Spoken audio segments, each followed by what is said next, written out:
Welcome again to another conversation, and we're here on the second day of the Breathe Pakistan conference. A lot of Pakistanis have been concerned about the Global North's role in providing finance to Pakistan, and I think it's important to mention that Pakistan has certain key bilateral partners, and the UK is among one of the largest financiers of climate finance to Pakistan. And this is primarily in the form of grants and working with the government and multilateral partners as well to get in even bigger investments. With me is Jane Marriott, who's the High Commissioner from the UK to Pakistan, and she has a special interest. We see her social media feeds quite often talking about Pakistan's climate needs. And I think, welcome to the conference and welcome to this conversation. We can jump right into it, that the UK has a special interest in building resilience in Pakistan. It has done considerable project work. Many have already been implemented, but you also have this new project coming up.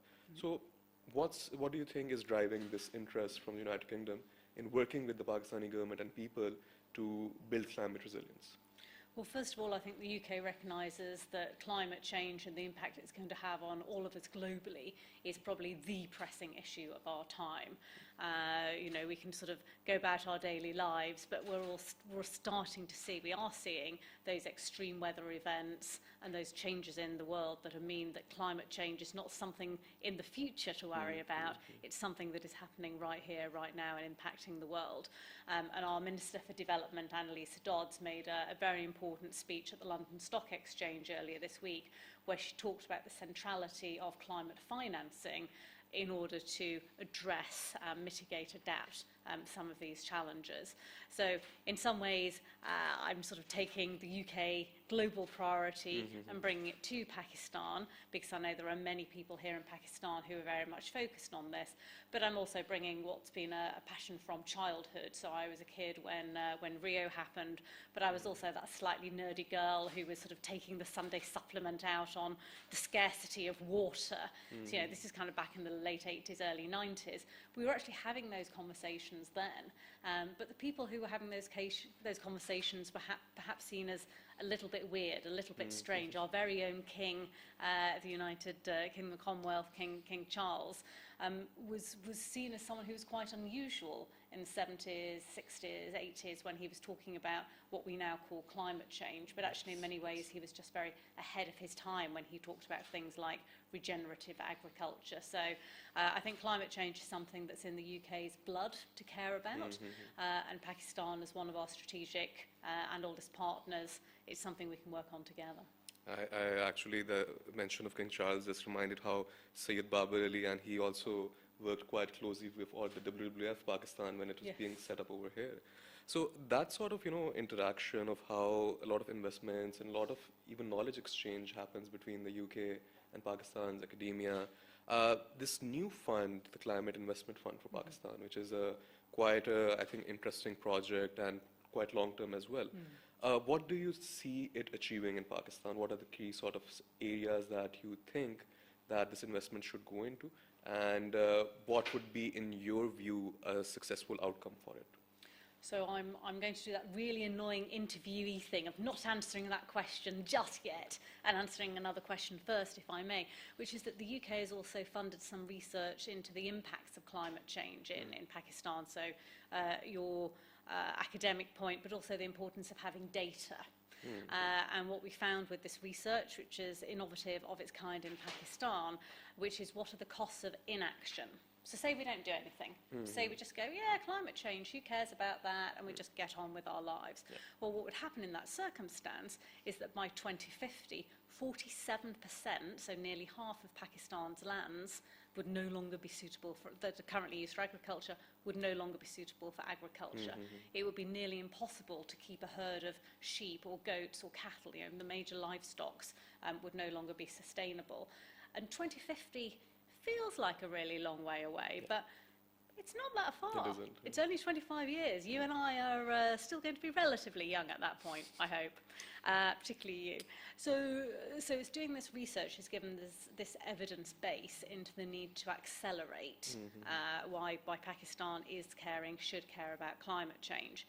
The other fact that is a World Bank fact is that they've estimated that by 2030, Pakistan will need 348 billion US dollars, which is about Pakistan's annual income per year, except there's only 5 years now between now and 2030, the equivalent of $348 billion to be able to adapt climate mitigation, climate adaptation by 2030 if Pakistan is to stay on the right path at the right speed.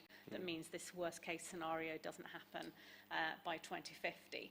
And I don't know about you, but I don't think any government in the world has got a spare $348 billion down the back of their chair. So although at COP, the developed nations, the rich nations have promised climate funding, this is part of that sort of funding development that we're trying to do. So CIF-PAC, as we call it, our climate investment finance vehicle, is about how do we leverage private sector financing. So I think it's in India, it's something like 22% of the climate financing comes from the private sector. Here in Pakistan, it's about 5%.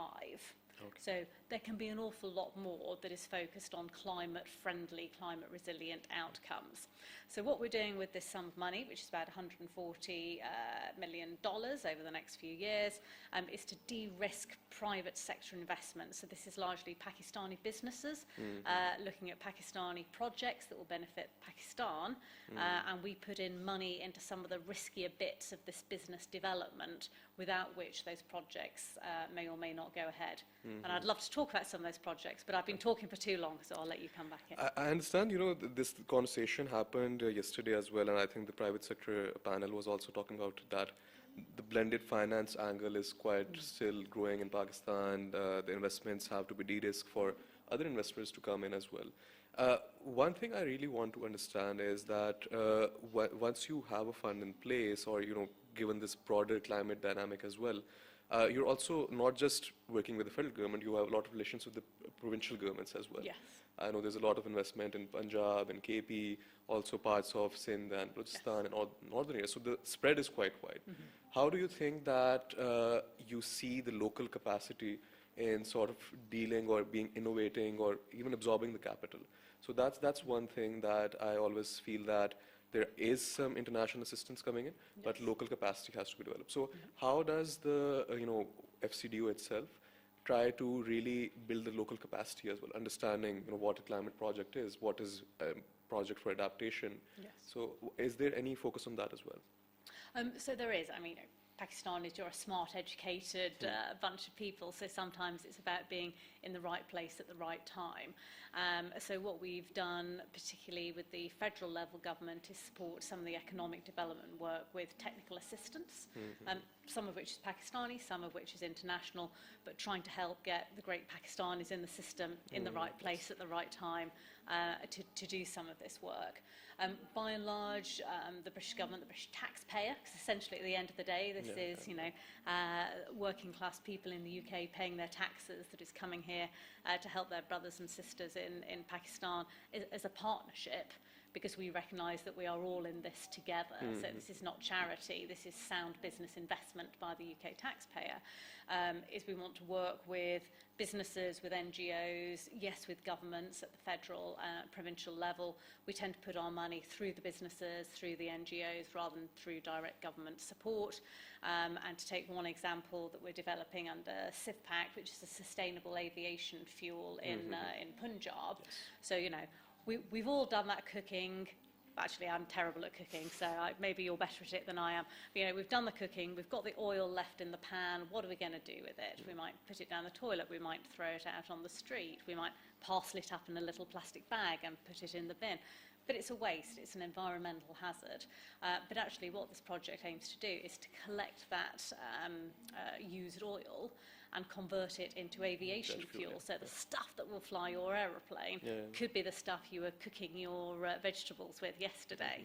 I mean, not literally yesterday, but over the period. So we're putting in $10 million into what would be about $120 million project at a key stage of the financing to help get this off the ground. So the whole thing will probably take about 3 years, but I hope in about 3.5 years, when you're hopping on an aircraft at Lahore or something like that, you're like, oh, this plane looks a bit different.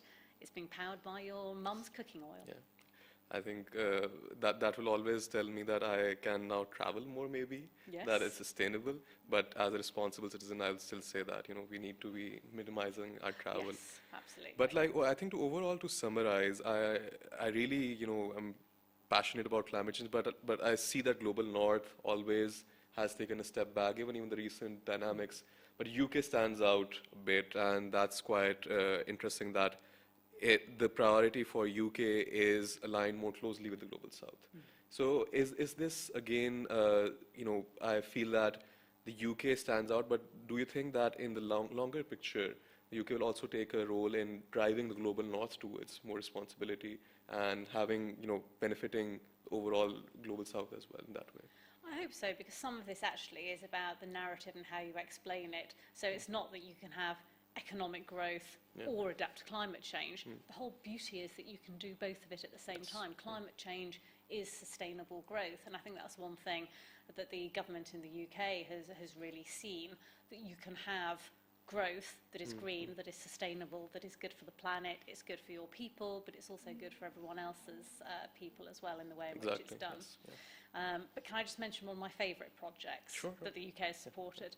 So there's a wind farm, the whole wind corridor down in Sindh, and the UK has supported Zephyr Wind Farm there through our private investment vehicle, British Investments International.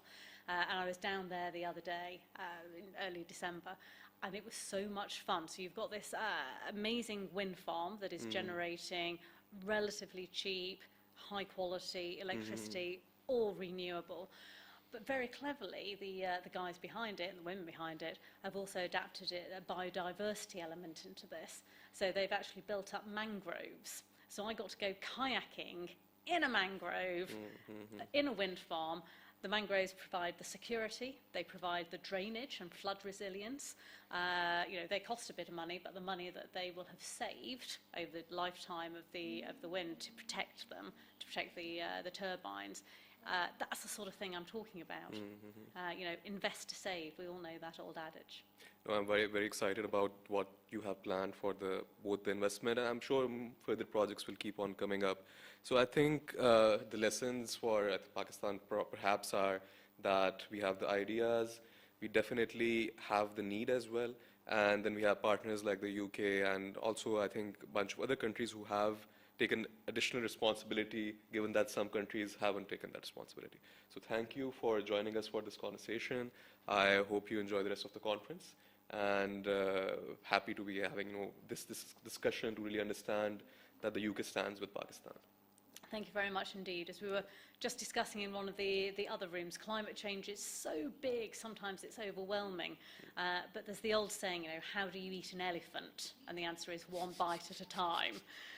But what we've got here is we've got so many people with a spoon ready to tuck in that actually if we can all work together, if we can make all those projects be more than the sum of their parts, that elephant is history. We can tackle climate change if we do it together. Thank you so much for joining us.